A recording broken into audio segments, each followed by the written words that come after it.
अस्सलाम वालेकुम जी। एक नए व्लॉग के साथ में Hussain Liaquat. Finally some good news for Pakistan cricket. Pakistan ने जिम्बाब्वे को चारू शाने चित किया और आज पाकिस्तान के जो बल्लेबाज हैं छाए रहे। इससे पहले हमने आपसे अक्सर औकात ये जिक्र किया कि पाकिस्तान के बैटर्स क्या करते हैं और स्पेशली हमारे ओपनर्स क्या करते हैं। इतना डर के खेलना, इतना सहम के खेलना, लेकिन आज क्या कमाल की बल्लेबाजी की साइम अयूब ने, उनका साथ दिया अब्दुल्ला शफीक ने, और यकीनी तौर पर पाकिस्तान आज ये जीत डिजर्व करता था। और यही इंटेंट है, यही क्रिकेट है जिसका हम तस्करा करते हैं, जो कि पाकिस्तान को भूल गई थी। उसके अलावा अगर बॉलिंग की बात की जाए तो हमने एक मिस्ट्री छुपा के रखी हुई थी।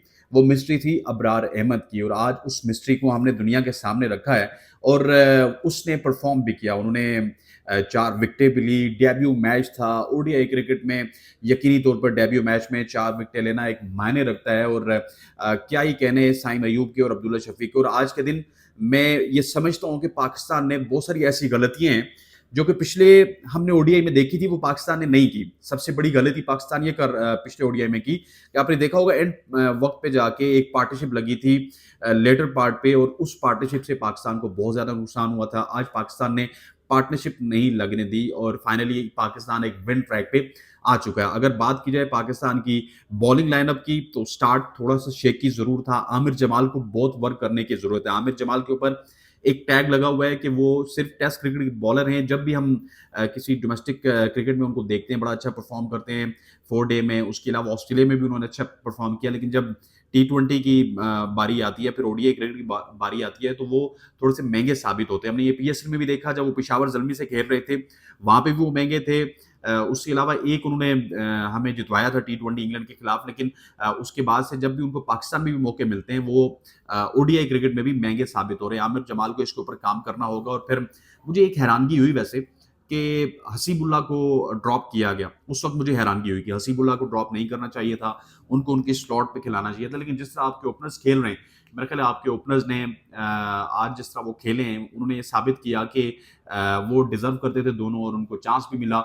और फाइनली मैं आपको बताऊं कि काफी अरसे बाद हमने देखा है कि साइम अयूब की जानिब से रन आए और वो सेंचुरी बनाने में कामयाब हुए। एक जबरदस्त सेंचुरी थी, मच नीडेड सेंचुरी थी, क्योंकि साइम अयूब को बहुत मौका मिला। साइम अयूब की अगर बात की जाए तो 18 से 19 उनकी T20 क्रिकेट में इनिंग्स है, लेकिन एक भी 50 नहीं बना सके। फिर हाल ही में हमने देखा ऑस्ट्रेलिया में उन्होंने अच्छा परफॉर्म किया, लेकिन जो ही ओडीआई क्रिकेट में वो अच्छा परफॉर्म कर रहे थे, तो उनको T20 क्रिकेट से निकाल दिया। इस हवाले से मैं जरूर आगे जाके बात करूंगा। लेकिन आज साइम अयूब ने एक दफा फिर ये मेरे ख्याल है प्रूव किया कि आप किसी प्लेयर को वक्त देते तो वक्त के साथ साथ इंप्रूव करता है। और मुझे बड़ी खुशी हुई, सैम के साथ साथ अब्दुल्ला शफीक का भी बल्ला चला। एक तरफ से जब रन आते हैं तो दूसरा बल्लेबाज भी कॉन्फिडेंस में आता है, उसको एक कॉन्फिडेंस मिलता है। 148 रन में एक ओपनर आपका अगर सेंचुरी बना जाए, तो that is very very good और that is very very fantastic. अगर बात की जाए अब्दुल्ला शफीक की, वो भी डाउन एंड आउट थे। हमने लास्ट टाइम अगर देखा हो, जब फखर जमान को ड्रॉप किया गया था श्रीलंका के खिलाफ और 2-3 मैचेस में, तो वहां पे हमें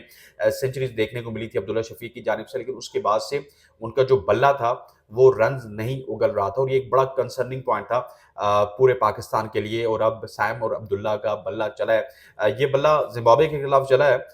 देखना ये पड़ेगा कि क्या ये बल्ला और टीमों के खिलाफ चलता है या नहीं चलता, क्योंकि बहुत सारे पाकिस्तान के प्लेयर्स ऐसे हैं जो छोटी टीमों के खिलाफ अच्छा खेलते हैं, लेकिन बड़ी टीमों के खिलाफ वो जाके स्ट्रगल करते हैं। कल का मैच हारने के बाद मेरा ख्याल है कि अब हमें जिम्बाब्वे भी बड़ी टीम लगती है, लेकिन ये अब देखना पड़ेगा। अच्छा, हसीब को मैं ओपनिंग में देखना चाहता था, हसीब टीम से बाहर थे, और हसनैन को ड्रॉप करना मेरी समझ से बालातर था। आप किसी और को ड्रॉप करके एक प्रॉपर बॉलर खिला लेते अबरार अहमद की शक्ल में, लेकिन हसनैन को हमने वक्त देना है। और हसनैन को मेरा ख्याल है कि जितना ज्यादा आकिब जावेद वक्त देंगे, हसनैन के लिए बहुत बेहतर होगा। क्योंकि हसनैन और मोहम्मद समी किसी जमाने में शोएब अख्तर के साथ बॉलिंग करते थे, उनमें सेम ही प्रॉब्लम है। पेस है, सारी चीजें हैं, लेकिन यहाँ से बॉलिंग नहीं करते, वेवर्ड बॉलिंग करते हैं। और ये वेवर्ड बॉलिंग पाकिस्तान को कहीं ना कहीं उसका खमियाजा भुगतना पड़ता है। अब let's talk about Sam Ayub. आज तो कमाल कर दिया उन्होंने। आज जिस तरह का उन्होंने इनिंग्स बिल्ड किया, सैम के साथ एक प्रॉब्लम चल रहा था, आपने भी अगर नोट किया हो कि सैम की जो टाइमिंग थी वो थी, लेकिन उनकी प्लेसमेंट अच्छी नहीं थी। जब भी वो बॉल मारते थे मिडल होता था, लेकिन सीधा फील्डर के हाथ में जाता था।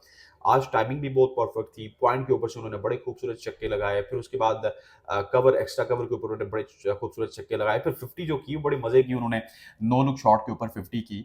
सो आज मुझे लग रहा था कि साथ कोई बैठा है शायद आकिब जावेद में से या फिर टीम मैनेजमेंट में से, और उन्होंने उनको बताया यार कि आपने अपनी प्लेसमेंट को ठीक करना है, टाइम आप बॉल कर रहे हो। और उसके बाद आप देखिए कि उन्होंने इनिंग्स बिल्ड की। पहले चौके थे, फिर छक्के के साथ उन्होंने 50 की, उसके बाद आहिस्ता-आहिस्ता आगे बढ़े और उसके बाद बड़े एग्रेसिव हो गए थे और एकदम से पाकिस्तान ने ये मैच खत्म किया। सो सैम की तारीफ करना बनती है और यही चक्कर है कि जब आप एक प्लेयर को ज़्यादा से ज़्यादा मौका देते हैं इंटरनेशनल अरीना में, वो आता है और छा जाता है। और यही बात हुई कि थोड़े से मैच ज़रूर लिए टी20 क्रिकेट में भी, टेस्ट क्रिकेट में भी, ओडीआई क्रिकेट में भी, लेकिन मैं उम्मीद करता हूँ कि जिस तरह वो ज़िम्बाब्वे के खिलाफ खेलें, इसी तरह से वो दूसरी अपोजिशन के खिलाफ भी खेलेंगे। अब पाकिस्तान की बॉलिंग की अगर बात की जाए तो हारिस रऊफ, मुझे लगा कि हारिस रऊफ अभी भी वही हारिस रऊफ हैं जो कि 10 ओवर्स के बाद का कोटा कर सकते हैं। आज हारिस के साथ जो तजुर्बा किया गया, वो तजुर्बा इतना साजगार नहीं था। शुरू में वो काफ़ी महंगे साबित हुए।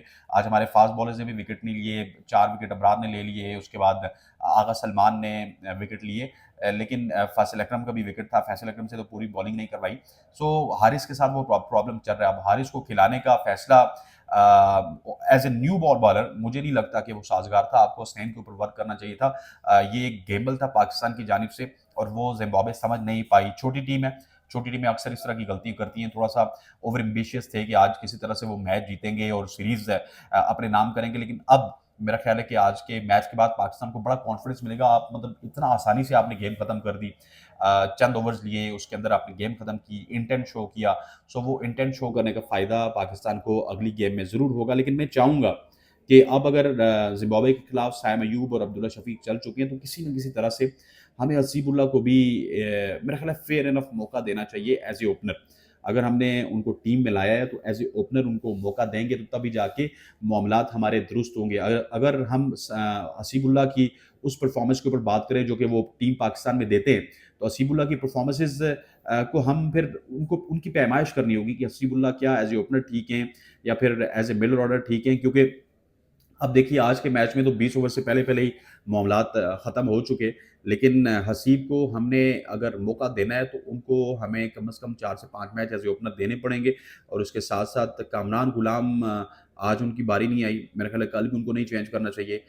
उनका चलना भी पाकिस्तान के लिए बड़ा साज़गार होगा। टेस्ट क्रिकेट में तो उन्होंने सेंचुरी कर ली है। अगर ओडीआई क्रिकेट में वो सेंचुरी करते हैं तो यकीनी तौर पर पाकिस्तान के लिए बड़ी हौसला अफ़ज़ा खबरें होंगी। जो पाकिस्तान माइंडसेट के साथ गया था कि इस माइंडसेट के साथ पाकिस्तान ने ज़िम्बाब्वे के खिलाफ क्रिकेट खेलनी है और अपनी जो बेंच स्ट्रेंथ है उसको बिल्ड करना है। तो वो बेंच स्ट्रेंथ मुझे तो बिल्ड होती हुई नज़र आ रही है। Hats off to Pakistan management. जब जीतते हैं तो हम तारीफ़ करते हैं, जब हारते हैं तो यकीनी तौर पे हमें भी बुरा लगता है, पूरे पाकिस्तान की भी बुरा लगता है। हम भी बातें सुनाते हैं, आप भी सुनते हैं, लेकिन जब जीतते हैं तो मेरा ख़्याल है हम जो दाद देते होंगे, इसको भी आप सुनते होंगे और इसको सुनते रहा करें। दाद भी अच्छी है, तनकीद भी अच्छी है। जीते रहे जी आप तमाम तर लोग, इंशाल्लाह फिर मुलाकात होगी। तब तक के लिए अल्लाह हाफ़िज़।